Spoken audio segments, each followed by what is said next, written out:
Howdy folks, today let's talk about the Moondrop Blessing 3. Thank you Apos Audio for sending me this headphone that I was really hyped on checking out.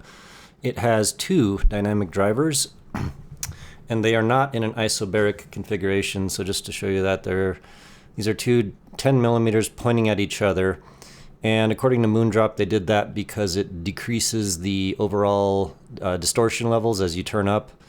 So there's like a little blue 3D printed, whatever you call coupling thing, and the two drivers are facing each other. They're not in a push-pull configuration, which would be isobaric. They're in a push-push. And then that vents out this tube right here. And it's a little hard to see, but right as the, compared to the blue and then the tube, there's actually a damper, I'm fairly sure, right in this area right here that goes out to the smaller soundbore here. And then according to the paperwork, it says that there are 4 balanced armatures, and that's interesting because I count 2. But actually, I think these are 2 duals. So they have one nozzle port, but then there's 2 balanced armatures firing out those nozzles. The mid-bore, which is the bigger one, has the white standard Moondrop white damper that gives you sort of 10 decibels of pinna gain, around 2.5. And then the treble bore, I can't tell what damper is in there, but that's definitely got a damper. You can kind of see how they 3D printed around it, going to the small bore there. And I can't tell what type of damper that is. Also, over here we have the crossover configuration and then the back plate and such. So really pretty cool build design, just to mention all that. Also, you can definitely tell the 3D printing marks on this versus a resin casted design, say from Impressions or something like that. The A8 and the S8 Moondrops both have full hand-built shells, whereas these are 3D printed. And I believe they used a company called Hay Ears, which also did the newest Let's Sure, DZ4. So they did those shells, and it's interesting because you would assume that maybe these high-end manufacturers that sell a ton of stuff would invest in a 3D printer for their own stuff, but I guess, Chi-Fi probably all share, they share manufacturing facilities and things, and I'm just seeing right here, what is that, a 3D? Nah, I was looking to see if that was like a QR code or something funny. Anyway, so that's the build. They're really quite pretty, and for the price of, I think, $320, I should probably pull this up. Hang on a second here. Hadn't done it yet. Just a second here.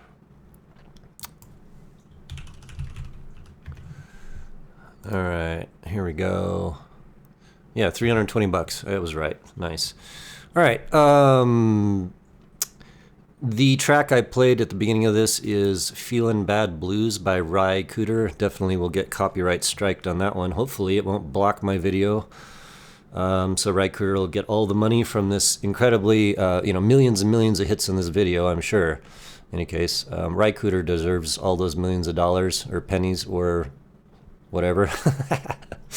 In any case, Ry Cooder, anybody that's not aware of Ry Cooder should go check him out immediately. All right, moving on. Let's go to some stuff. Let's go. I did a graph. It's a few graphs. Let me scoot over to that. So here's our graphs. So just to mention here, we have like a Harman styled base shelf. So it's, or mid shelf, shall we speak. So if 1K, we're kind of going to slope downwards a little bit, pop back up around 200, although honestly they could have hit 200 better. This is more like, I don't know, 150 or something like that. Yeah. Then we have a, whatever it is, maybe 7 to 8 decibels of a bass shelf. As far as the pinna mid gain, well, the pinna gain, that is around 9-ish. Actually, it's right around 10, so that was aligning at like 800. But if we align to here, we're probably right at the full 10. And then I'll just say this, that Moondrop could easily have rounded this shelf off a little bit going into the pinna. This gives you a more clinical, resolute type of mid-range playback. Then we have a nice slope down, and my coupler is, it's not modified so much as I just changed the insertion depth. I don't modify the coupler, but here's a bunch of insertion depths, and I did a bunch of tests just to see. The reason kind of why I was doing this is I wanted to see this peak right in here. It moves around a little bit depending on where the coupler is, but you know, as I'm listening to it, there's a peak right there, like somewhere in the 10K to maybe like 12, 13K range. And unfortunately, it's really, really, really high. I got some test tracks, which I'll mention, and they're fairly unlistenable. This thing cuts my ears right off, like a knife. All right, so there's some graphs. You can kind of check that out. Like I said, only did just change the insertion depth, so you know, make that of what you will. Any case, so let's move over to. Let's see here, some notes by Apos Audio in terms of the Blessing 3. 2 dynamic drivers, 4BA. Also, by the way, just to mention this, those are paper dome drivers is what they said. Also, they said that in this configuration, which they call a hooder, where the hell was that? Hold on. Hodus. Horizontally opposed 2 dynamic driver module based on 3D printing technology. Well, yeah. So 2 10mm paper dome drivers. It says that this configuration gives you a bandpass configuration, so it's kind of like tuning the bass, although it looks to me very much like there's a damper in front of those, like going into the board tube. But in any case, it is not isobaric, which a lot of folks, including myself, talked about, but that's not the way this works. Those are a push-pull arrangement. And this uses a push-push. Also to mention that if you add up the surface area of 2 10mm dynamic drivers, that's not a 20mm, that's 2 10s. So you measure out a 10, that comes out to 78mm, then you just multiply that by 2, you get a 156. Just to mention, Glamdring is a 172mm squared surface area, just to give you an idea of like base response. Yep, 4BA, although there are 2 doubles, I believe. 3 resin printed shell, just to go over that. Done by Hay Ears. Also flat phase according to Moondrop. And let me just flip over to this real quick. So here's our stuff. Let me go to phase. And this is the phase graph that I measured. And it's possible that my coupler and things are not perfectly right. But this does show that it's not entirely flat, although it's decently flat. We're up to like 26. Oh, we're looking over here, by the way, on this area, 26 degrees off axis, and then over here it says like 104. I don't know, maybe not, but they did put that in their paperwork, so I figured I'd mention that. 120 decibels per milliwatt, meaning they're very, very sensitive. 15 ohm impedance. And I found them to be fine with any device. You get lots of bass, lots of everything, and the tonality doesn't really change depending on, I don't have any like high impedance amps that I use, but didn't change on my phone versus like an ES100 versus my crazy Geshelli Archer 3 Pro stack, so, you know, blah, blah, blah. As far as the fit and finish goes, definitely excellent. I don't have any problems with the fit. Also, I wanted to say that Moondrop actually decreased the size of the bore for a change. Instead of having this gigantic 6mm, I'm just pulling out my calipers. Let's see, I'm gonna measure the bore real quick, and they come out to 5.5. So maybe like a 5.5mm bore instead of a 6. Easier to fit tips on, easier to deal with, and all that stuff. So at least they're doing that kind of jazz.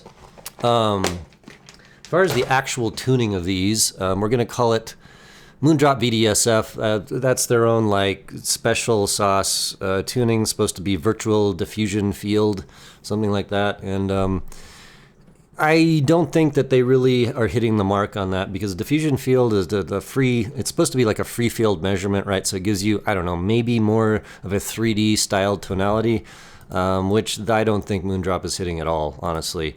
As far as the metrics of this that I figured compared to my older spreadsheets and such, let me just flip over to this real quick. So we're going to give the stage a 7 out of 10, which is to say that it's a little center focused. It has some nice wide spaciousness. but it's not incredibly 3D, and it's not near the top of the line stuff that I've heard. So we're going to give this stage a 7 out of 10, which is like good, but not excellent. We're going to go for about an 8 in bass out of 10. And so this is a real interesting thing. I think a lot of reviews have said that they were expecting a lot more slam out of this dual 10 millimeter configuration. And the thing is, Moondrop just doesn't like slam. They like just enough bass to give you a meaty low end, and that's it, and no extras. And meaty low end is probably a little extra compared to what they give you, but in any case. So, but the bass extends really well in a all the way down to 20 hertz, for instance. You get a ton of air down there. So although it doesn't have a lot of mid bass, the extension and the overall resolution of the bass is really quite excellent. So we'll give it an 8 out of 10. Mids, we're going to give a 7.5 out of 10. And the reason for that is because I flip back over to my graph, which is here. Not there, it's here. This mid or pinna shelf sloping upwards it's rather lean, shall we say. I've heard plenty of headphones that have a little bit more of a bulbous shape into the pinna gain area, and I prefer that more. It gives you a little more meat on the bones. Also, my favorite on styled tunings is definitely not with a mid shelf that slopes downwards here. That's just not my thing anymore. I'd really prefer a nice round, mid bassy type shelf, especially when you're dealing with this amount of high-end details and such, just to mention. So mids are going to be a 7.5 out of 10. I feel like they could use a little more meat on the bones there, a little more mojo, a little better. So like they work really well for, I think, female vocals, but male vocals don't have enough like chest behind them, so to speak. Moving on to treble, I'm going to give it a 6.5 out of 10. And you're like, what? What's going on there? And the answer is, I don't know. Here's basically the thing. I did all these measurements to actually check the treble peaks here. If you look at this treble peak here, let's just pretend that's the highest one there is, right? So that's like, I don't know, right around 10K, 9K, 9 point something K. That is, according to this, that's 3 decibels. 3.2 higher than the mids right around here. And honestly, I just don't like that. They come across, like given the right track, these things cut my ears right off. It's just too piercy up there. And it's got this like dagger peak in the upper trebles that I don't enjoy, don't like, and they shouldn't have done it. That's probably the elephant in the room for these. And I don't know, I listened to some reviews and I didn't hear anyone talking about that, but it is absolutely there given the right track. Yeah. And so the right track for that'll be Chip Jewelry, Wake Up. If you look that up on YouTube, actually YouTube's not going to be a good one because they cut that off right around 15K for the compression. So you might have to find that elsewhere. It's a vaporwave track, but it's absolutely unlistenable on these. It's just so piercy and ouchies. So no good for me. I can hear 15K really clearly, and that, well, it's probably below that, but it's bad. It's bad for me. And I wasn't expecting that. It hit me on like a reggae track we're talking about the hi-hats. It was like, whoa, way too much. I had to turn that track down. And then I listened to a few other things just to kind of flesh that out. And I was like, nope, it's not working for me. That peak, whatever it is, wherever it is, 7-Elevens are not accurate up there, but that peak is just really bad. So I'm surprised nobody's talked about it, to be dead honest with you. It seems like there's like a hole below it. I mean, obviously 7Ks aren't really that accurate in this area, but there's like a hole, and then there's just definitely a stabby peak somewhere in the upper treble. So no bueno for me. All right, 3D, we're going to give a 7 out of 10, which is to say good, but not the best, and certainly not excellent. It's like good, just good. And then for the wideness, we're going to give an 8 out of 10. I thought that they were nicely wide and actually fairly nice to listen to for tracks that had no peaks and such and things like that. All right, let's move on to music ratings. So blues, I'm going to give it a good. Blues just tends to be a mellow type of thing, and these did a good job of that. Arguably they could use a little more mid bass for like stand-up basses and things, but I found it to be good. Classical is excellent. Just the tonality for this works. You don't want a lot of a mid bass to clutter up your classical. So I found that to be really quite excellent. Also, just the venues that classical is recorded in. I found that the replay of the venue, the reverb splashing was pretty decent. And I think maybe that's because of this treble hole right here. It's kind of like they were going for like a natural type replay, but then a little extra on top for some twinkles and OCDs, and didn't quite hit it for me, but yeah, classical's good, man. Electronica was good mostly. There was some tracks, and I didn't pick those out, but chip jewelry is not, it's electronica, it's vaporwave, but anything with a lot of high treble was just way too much for me. Also, with a lot of EDM and stuff like that, I like to turn it up, get a nice like bass slam going on, and as soon as I did that, the treble was just a little too high in the upper trebles. Jazz was excellent. Jazz doesn't have a ton of high-end details, so this just fell into place quite nicely. Metal was really, really bad. It's a no-go. The hi-hats were just way too strong on a lot of tracks. Very Piercy, not enough mid-bass for chunky guitars. Those are my favorites, and so metal is a no-go. R&B was decent. Some tracks that did have hi-hats were a little peaky for me, but overall I found it to be pretty decent. Reggae was not good, and just oddly enough, like some tracks, just the hi-hats were just killing me, absolutely killing me, and they shouldn't be. Those hi-hats should be way below the vocals, for instance, and the bass on these mixes, so reggae was no good. Rock was decently good. I should say decently, like some tracks were okay, a lot of it was too peaky in the uppers, and again, same peaky stuff, not so great. Like medium, we'll say. Soundtracks were okay, nothing special. The 3D X Factor was not giving me any extra mojo there for soundtracks, so overall it was okay, not bad, not great. Vaporwave was okay, some tracks better than others. Anything that has any kind of high-end peaky stuff, which a lot of Vaporwave does, was just unlistenable. Chip jewelry, for example. Pass on Vaporwave, no. Vintage Lounge was pretty good, actually. I found it, for whatever reasons, cool. Male vocals are thin on this. Female vocals are quite good. And my conclusion is really this is just not for me. It's just not. Too much of my library was no good. And Piercy, and the Piercy thing, it's like I could deal with like extra bass, right? I could deal with mids that aren't maybe the star of the show, but I can't deal with Piercy treble. That makes it absolutely unlistenable.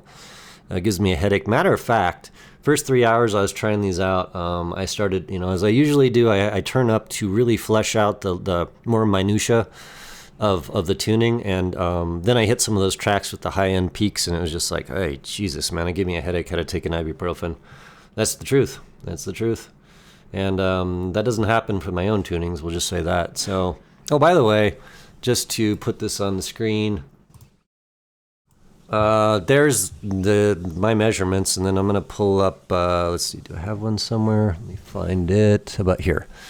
That purple graph is Fat Earth, just to give you an idea. So, a lot more mid-bass here, a lot less pin gain here, no hole in the upper, or like treble, and then also the B3, Blessing 3 actually has Piercy high-end treble that's above a planner. Well, of course, I tune these for that reason. I usually put that peak, if there is one, as high up as I possibly can get it. So this one is like, I don't know, 15, 16K, right?